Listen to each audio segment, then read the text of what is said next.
இன்றைக்கு இந்த ஜீவனுள்ள சத்தியத்திற்கு மாறாக சாத்தானால் பல கள்ள ஊழியர்கள் உருவாகி பல இடங்கள்ல பெரிதளவாக வஞ்சிச்சுக்கிட்டு வர்றாங்க.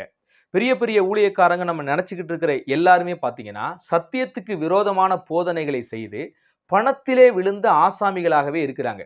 எப்படி மற்ற மார்க்கத்துல நாங்க சாமியாரு முற்றும் துறந்தவர்கள் அப்படின்னு சொல்லிட்டு நிறைய பேர் இருப்பாங்க. ஆனா ஒன்னையுமே துறந்திருக்க மாட்டாங்க. அவங்க கிட்ட கோடி கோடியா பணம் இருக்கும். அவங்க கிட்ட அரசியல்வாதிகள்கிட்ட கூட அவ்வளவு பணம் இருக்காது. இவங்க கிட்ட பார்த்தீங்கன்னா அவ்வளவு பணம் வச்சிருப்பாங்க. ஆனா தங்களை ஒரு சாமியார் எல்லாம் துறந்தவர்கள் அப்படிங்கிற மாதிரி பேசிக்கிருவாங்க. அதே மாதிரி இன்னைக்கு கிறிஸ்தவத்துக்குள்ளேயும் அநேக போதகர்கள், அதுவும் மெயினாக பிரபலமா இருக்கிற இன்றைக்கு போதகர்கள் பார்த்தீங்கன்னா பணத்திலே விழுந்து போனவர்களா தான் இருக்கிறாங்க. இவரை பார்த்தீங்கன்னா மலேசியாவில் ஒரு அட்டூழியம் செய்து கொண்டிருக்கிறார். இவருடைய ஒட்டுமொத்த விஷயம் பார்த்தீங்கன்னா கள்ளப்போதகர்களே காப்பி அடிக்கிறது. கள்ளப்போதகர்களே காப்பி அடிக்கிறது. இவங்க எல்லாருமே ஃபெயிலா போற கேஸ். ஒரு நாள் நியாய தீர்ப்புல நிற்காத கேஸ். இவங்கள பார்த்து இவரு காப்பி அடிக்கிறார். ஆனா வேத வாக்கியத்துல பவுலடிகள் தீமோத்தேயுக்கெல்லாம் எழுதும்போது, விசுவாசிக்கிற உண்மையுள்ளவங்களை நீ நோக்கி பார்த்து அவங்க கிட்ட கத்துக்கோ அப்படின்னு எழுதப்பட்டிருக்கும். பைபிள்ல பார்த்தீங்கன்னா உண்மையுள்ளவங்களை நோக்கி பார்த்து அவங்களுடைய உண்மையை கற்றுக்கொள்ளணும். ஏன்னா குருவை தொடரும் சீசனும் குரு போல மாறுவான் அப்படிங்கும்போது நாம பின்பற்றுகிற ரோல் மாடல் சரியானவர்களாக இருக்கணும். ஆனா இந்த ஆள் பார்த்தீங்கன்னா தவறானவர்களையே ரோல் மாடலாக பார்த்து அவங்கள மாதிரியே இமிட்டேட் பண்றது, அவங்கள மாதிரியே பேசி காமிக்கிறது, அவங்களாலேயே பாவலாப் காமிக்கிறது, இப்படி எல்லாம் நிறைய காமெடி ஸ்டென்ட் காமெடி மாதிரி நிறைய செஞ்சுக்கிட்டு இருப்பாரு. இவர் என்ன சொல்லி தர்றாரு பார்த்தீங்கன்னா, அந்த வருகிற அவருடைய சபைன்னு சொல்லிட்டு அந்த சபையே பார்த்தீங்கன்னா பப்பு மாதிரி தான் இருக்குது, கிளப்பு மாதிரி தான் இருக்குது. ஏன்னா அவர் நடத்துகிறவரும் அப்படிதான் இருக்கிறாரு. அந்த மாதிரியா தான் நடத்திக்கிட்டு இருக்காரு. அப்ப விசுவாச பிள்ளைகளுடைய நிலைமை என்ன ஆகும் யோசிச்சு பாருங்க. பின்னால கீபோர்டு வச்சுட்டு ஒரு அம்மா இருக்குது, கிழிஞ்ச பேண்ட் போட்டுருக்குது. பார்த்தீங்கன்னா ஜன்னலா கிழிஞ்சு போய் தொங்கிக்கிட்டு இருக்குது. அந்த அம்மா அவருடைய மனைவின்னு வேற சொல்லிக்கிறாங்க. ஸோ அந்த அளவுக்கு தான் அவங்க சபை இருக்குது.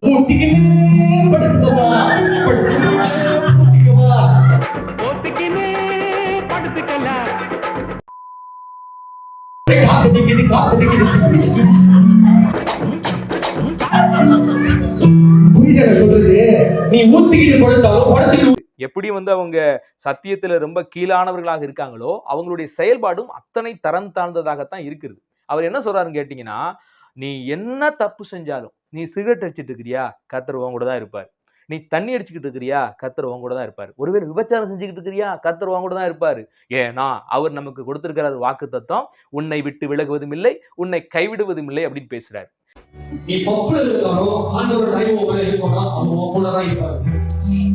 நீ தண்ணி வச்சு சீர் வச்சு குப்பரப்படுத்தினாலும் அவர் அங்க உங்க கூட தான் இருக்காரு. நீ விபச்சாரம் செய்யறது இருந்தாலும் அவர் உங்க கூட தான் இருக்காரு. ஏன்னா நீ நினைக்கிற அவங்க எல்லாம் வர மாட்டாரு. அவர் எப்படி வருவாரு? அவருக்கு யார் சாப்பாடு சுத்தத்துக்கு அசுத்தம் எப்படி சமாதானம் ஆகும்? ஆனா அவருக்கு நான் சொல்றேன், நான் உன்னை விட்டு விலகுவதில்லைன்னா டாக்டர் நீ எங்க போனாலும் கூட. இந்த ஹைப்பர் கிரேஸ மிகைப்படுத்தப்பட்ட கிருபையை போதிக்கிற போதகர்கள் ஒன்று பணத்தை எடுத்துக்கிறாங்க. நீ எவ்வளவு விதைக்கிறியோ அவ்வளவு அறுவடை, பணத்தை அள்ளித்தா அப்படின்னு போதிக்கிற ஒரு கல்ட்டு. இன்னொன்னு பார்த்தீங்கன்னா அதிகப்படியான கிருபையை துணித்து அப்படி பாவத்திலேயே மக்களை அவங்கள மனம் மாறாம விடுகிற போதனை. இது ஒரு பயங்கரமான போதனை. அதனாலதான் நம்ம லெனின் அவர்களுடைய போதனை எதிர்த்தோம். ஏன்னா அவரும் திட்டத்தட்ட இவர்களுடைய போதனைக்கு தான் 199.9% போதிக்கிற ஒரு நபர். அவரும் நீ என்ன தப்பு செஞ்சாலும் நீ உன் ரட்சிப்பை இழக்க மாட்ட. ஏன்னா நீ ரட்சிக்கப்படும் போதே முக்காலத்து பாவங்களையும் கடவுள் மன்னிச்சிட்டாரு. அதாவது குறிப்பிட்டு நீ இனிமே செய்ய போற பாவத்தை கூட அவர் என்ன செஞ்சிட்டாரு, மன்னிச்சிட்டாரு. ஒருவேளை நீ செய்து கொண்டிருக்கிற பாவத்துக்கும் செய்ய போகிற பாவத்துக்கும் மன்னிப்பு கேட்க தேவையில்லை. ஏன்னா ஏற்கனவே எல்லாம் மன்னிச்சிட்டாரு பாத்தியா. அதனால நீ அதுக்காண்டி கில்ட்டி ஃபீலிங் அடைய தேவையில்லை, நீ மன்னிப்பு கேட்க தேவையில்லை. இந்த மாதிரி ஒரு போதனையை செய்தார். அதை குறித்து நம்மலாம் வீடியோ போட்டோம். இப்ப அவரும் காணாம போயிட்டார். சரி, ரைட், இருக்கட்டும். இப்ப இவர் சொல்றது உண்மையா அப்படின்னு பாத்தீங்கன்னா அப்படி இல்லை. பைபிள்ல சொல்லப்பட்ட அநேக வாக்குறுதிகளை தேவன் தம்முடைய பிள்ளைகளுக்கு கொடுத்தாலும் எல்லா வாக்குறுதிகளுக்கும் பின்னால பாத்தீங்கன்னா ஒரு கட்டளை இருக்கும், ஒரு நிபந்தனை இருக்கும். அந்த நிபந்தனையின்படி வாழ்ந்தா தான் இந்த வாக்குறுதி. எல்லாருக்கும் தூக்கி ஆண்டவர் எல்லாத்தையும் கொடுத்துட மாட்டார். யோசிச்சு பாருங்க. எல்லாருக்கும் பிராமிஸ் இருக்குது. ஆனா அந்த பிராமிஸ உங்க வாழ்க்கையில வரணும் அப்படின்னா, அந்த ஆசீர்வாதத்தை உங்க வாழ்க்கையில பெற்றுக்கொள்ளணும்னா நீங்க எப்படி இருக்கணும் அப்படிங்கிறத கடவுள் போதிப்பார். நீங்க ஆண்டவரா இயேசு கிறிஸ்துவை விசுவாசிக்கும் போது நீங்க எந்த கிரியையும் செய்யல. ரட்சிப்பை தூக்கி இலவசமா தான் கடவுள் கொடுக்கிறாரு. ஆனா ரட்சிக்கப்பட்ட பிள்ளைகள் அதுக்கப்புறம் ரட்சிக்கப்பட்டோம் என்கிற அடையாளத்தின் வெளிப்பாடாக நீங்கள் தேவனுடைய பிள்ளைகளாய் வாழணும். அதுக்கப்புறம் நீங்க ஒளியின் பிள்ளைகளா மாறிட்டீங்களே, ஒளியாகத்தான் இருக்கணும். உப்பாகத்தான் நீங்க இருக்கணும். இயேசுவ போல தான் நீங்க வாழ அதுக்கப்புறம் மாறணும். அதனால அத வச்சு தான் நீங்க இயேசுவின் பிள்ளையா அல்லது சாத்தானுடைய பிள்ளையா என்று அடையாளம் படுத்த முடியும். ஆண்டவரே சொல்றாரு, நல்ல மரம் நல்ல கனிகளை கொடுக்கும், கெட்ட மரமோ கெட்ட கனிகளை தான் கொடுக்கும். கெட்ட கனிகளை கொடுக்கிற மரத்தை நாம் நல்ல மரம் என்று சொல்ல முடியாது. அதாவது ரட்சிக்கப்பட்டவர்கள் என்று நாம் அதை சொல்லவே முடியாது, கெட்ட கனிகளை கொடுக்கிறவங்க. அப்ப உண்மையாக ரட்சிக்கப்பட்டவங்க தேவனுக்கு நல்ல கனிகளை கொடுக்கிறவர்களாக இருப்பாங்க. அவங்க தான் தேவனால் ரட்சிக்கப்பட்ட பிள்ளைகள் என்பதை புரிஞ்சு கொள்ளுங்க. இப்ப நல்லா கவனிங்க. நீங்க என்ன தவறு செஞ்சாலும் தேவன் உங்களை விட்டு விலக மாட்டாரான்னு கேட்டா, அப்படி வேத வசனத்துல இல்ல. தெளிவா எபிரெயராக்கியோன் 13ஆம் அதிகாரம் 5ஆம் வசனத்துல இருக்கு பாருங்க. நீங்கள் பண ஆசை இல்லாதவர்களாய் நடந்து உங்களுக்கு இருக்கிறவைகள் போதும் என்று எண்ணுங்கள். நான் உங்களை விட்டு விலகுவதும் இல்லை, உங்களை கைவிடுவதும் இல்லை என்று கர்த்தர் சொல்லி இருக்கிறாரே. எல்லா வாக்குத்தத்தத்துக்கும் பின்னால பாத்தீங்கன்னா ஒரு அற்புதமான நிபந்தனை இருக்கும். எப்போது கர்த்தர் உங்களை விட்டு விலகாமல் இருக்கணும்னு நீங்க ஆசைப்படுறீங்கன்னா, பண ஆசை இல்லாம உங்களுக்கு கடவுள் என்ன கொடுத்திருக்கிறாரோ அதுல தன்னிறைவோடு கூட இருங்க. அப்படி இருக்கிற மனுஷனை விட்டு கடவுள் ஒருபோதும் விலகவே மாட்டார். அப்படி வாழ்ற வாழ்க்கை தான் கிறிஸ்தவ வாழ்க்கை. உண்மையான ஒரு பக்தி எதுன்னு தெரியுமா? உங்களுக்கு இருக்கிறது போதும்னு நினைச்சு மனரம்யமா அதுக்குள்ள வாழ்றது தான். நெறைய பேர் இருக்கிறத விட்டு இந்த பறக்கறக்கு ஆசைப்பட்டு, அது வேணும், இது வேணும்னு இந்த மாரி போலி ஊழியக்காரங்க கிட்ட போயி, நீ இருக்கிறதையும் குடுத்துரு, இருக்கிறதையும் கழட்டி போட்டுரு, கடவுள் கொடுப்பான்னு ஏமாத்திட்டு அவன் சுருட்டிட்டு போயிருவான் கடைசில. கடைசில இவங்க ஆண்டவர் மேல வருத்தப்பட்டு கிடப்பாங்க. உங்கள தானே ஆண்டவர் நம்பி இருந்தேன். இப்படி போயிருச்சே அப்படிங்கிற மாரி அநேகருடைய சாட்சியை கேள்விப்பட வேண்டியதா இருக்குது. அதனால இப்படி போதிக்கிற கள்ளர்களுக்கு எச்சரிக்கையா இருங்க. நீங்க பழைய ஏற்பாட்டிலே பார்க்கும்போது, உபாகமம் 28ஆம் அதிகாரத்துல அநேக ஆசீர்வாதங்களை தேவன் குறிப்பிடுகிறார். பட்டியல் போடுகிறார். உன் மாப்பு செய்கிற தொட்டி ஆசீர்வதிக்கப்பட்டிருக்கும். நீ போகையிலும் ஆசீர்வதிக்கப்பட்டிருப்பாய். வருகையிலும் ஆசீர்வதிக்கப்பட்டிருக்கும். நீ கையிட்டு செய்கிற எல்லா வேலையிலும் உன் தேவனாகிய கர்த்தர் ஆசீர்வதிப்பாரு.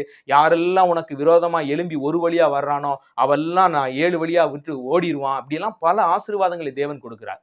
ஆனா எப்போது அந்த ஆசீர்வாதங்கள்லாம் ஒரு தேவனுடைய பிள்ளையினுடைய வாழ்க்கையில நிறைவேறும்னா, இன்று நான் உனக்கு விதிக்கிற என்னுடைய கட்டளைகளையும் பிரமாணங்களையும் கைக்கொள்வாயானால் என்று அந்த 28ஆம் அதிகாரத்துல 1வது வசனத்தில் தேவன் அப்படித்தான் ஆரம்பிக்கிறார்.